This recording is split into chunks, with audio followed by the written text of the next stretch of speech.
welcome back to the channel, and we've got another treat for you here today as we're able to dive into a classic Marvel set that had started all for me when I was younger. I'm going to be breaking this review series into 4 videos because of the sheer amount of submissions I had placed for the set. There's lots to unpack here as we dive into part 2 of a 4-part series looking into the 1990s Marvel Universe Series 1 trading cards. I've sent a total of 78 cards to be graded, and this video covers 25 of them in this Submariner stack over here from the series. Each stack in the series has been curated on my behalf to highlight some of the amazing cards and characters so that no single video is overloaded with duds or fan favorites, and still be a consumable enough time where the runtime's not like, oh my god, I don't want to watch 50 minutes of a PSA grading reveal. So the cards are generally in order of my personal favorites, and also sliding down from low to high graded cards. So if you're impatient, I suppose you could also fast forward to the very end, or you can experience the grading with me. I don't know what's coming. I honestly forgotten what cards I'd even submitted. So, without further ado, let's head off. We're moving the Iceman stack over. This is the last video where we had revealed a bunch of cool cards in that set, and this is going to be for the very end, all 5 of the holograms that I got. So we're going to be looking at this set, and for a little bit of history, basically I stopped by a consignment store slash vintage used store. They sell all kinds of stuff, action figures, trading cards, sports memorabilia, even leather jackets, and they had a glass case filled with vintage trading cards, and I just couldn't pass this up. For $150 you got the entire set along with all the holograms, which is actually fairly average when it comes to eBay prices, because grading is really where it's at. However, I had the benefit rather, to have gone through the cards just to see whether I want to purchase it. And on eBay, you never know. You can have cards that are, look like they're on good condition by the angles, but when you get it in hand, it is in rough condition, especially when we're talking about, minor surface level scratches, micro abrasions, things like that. So 150, again, good set. I think the only thing that I didn't like about it was this is not a 150 card case, so it was overloaded. So there was definitely some cards that were probably damaged because of that. I also don't know how long they had in the case, but again, 150, whatever, it was decent. Was able to look at it, and here's the result of that. So Submariner PSA 8, really cool. We've got Sabretooth, Wolverine's Big Bad, PSA 8 as well.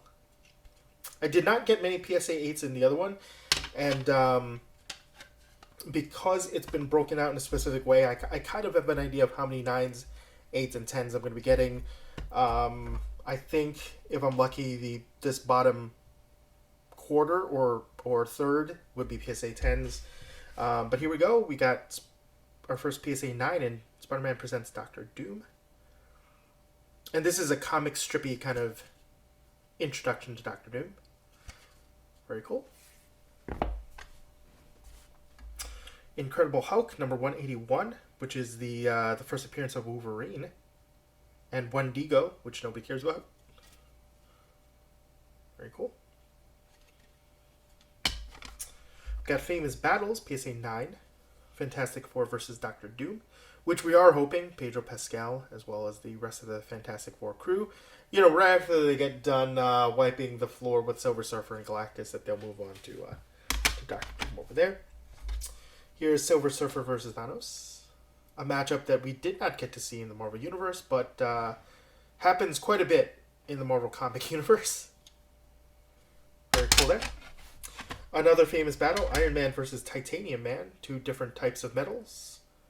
And 2 different types of men. I don't know why that sounded so weird. We got the PSA 9 Beast. Pretty good rendition of him too.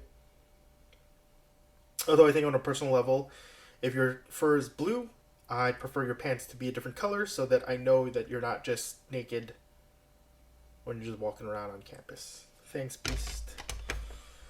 We've got the Mandarin in a way that I don't recognize him. I don't know how long he's dressed kind of like a robot warrior. I think everybody kind of knows him from his like Fu Manchu kind of outfit more than this one. So maybe this was I assume that this was more of a phase of the time. They tried to, make him more like a samurai, even though that's a different culture.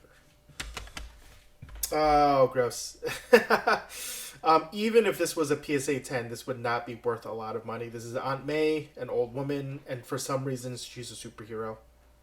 I don't know if I'd define her as a superhero as much as just like a bystander. But I suppose it's really not interesting to have bystander cards, because who else are you going to put in there? We've got Dagger. I don't remember when I was young at the time. I was like, wow, that is a revealing outfit. PSA 9 Dagger. There is the Red Skull. PSA 9. That was not a joke about the flag behind him.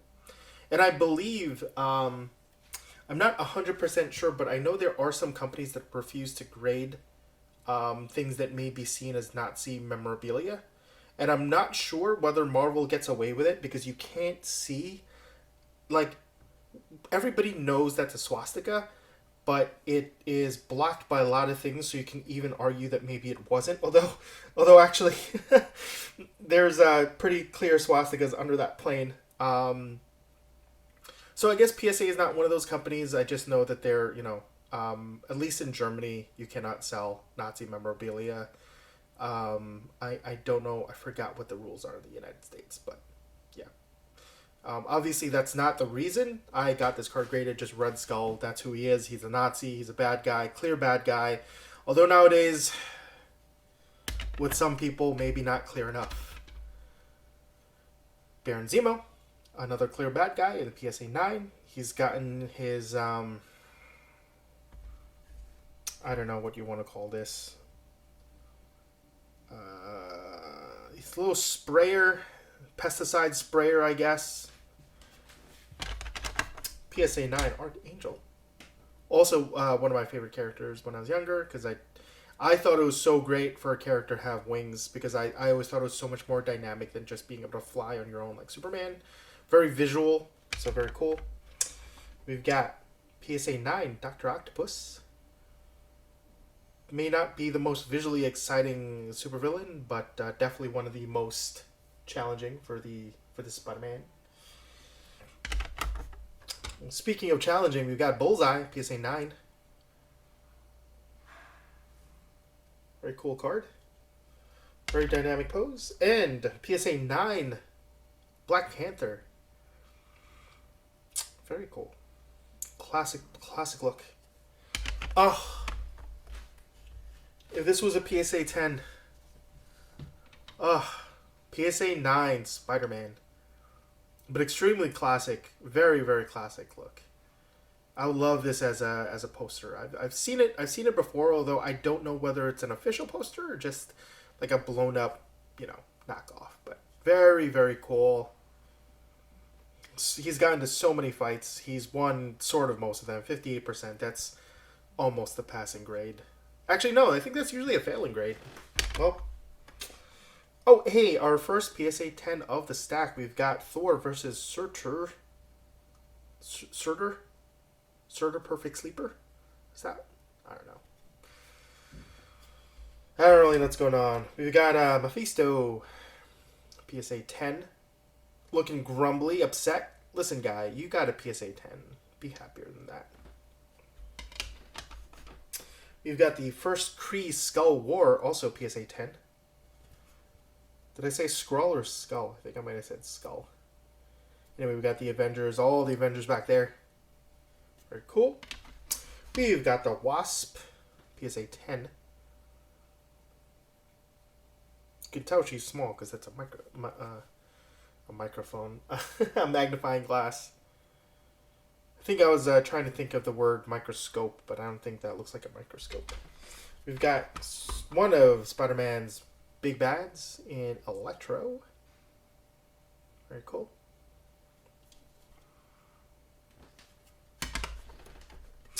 The Blob, gross. I remember when I was younger, you know, I didn't really read the comics, and the trading cards was really my introduction to a lot of these characters.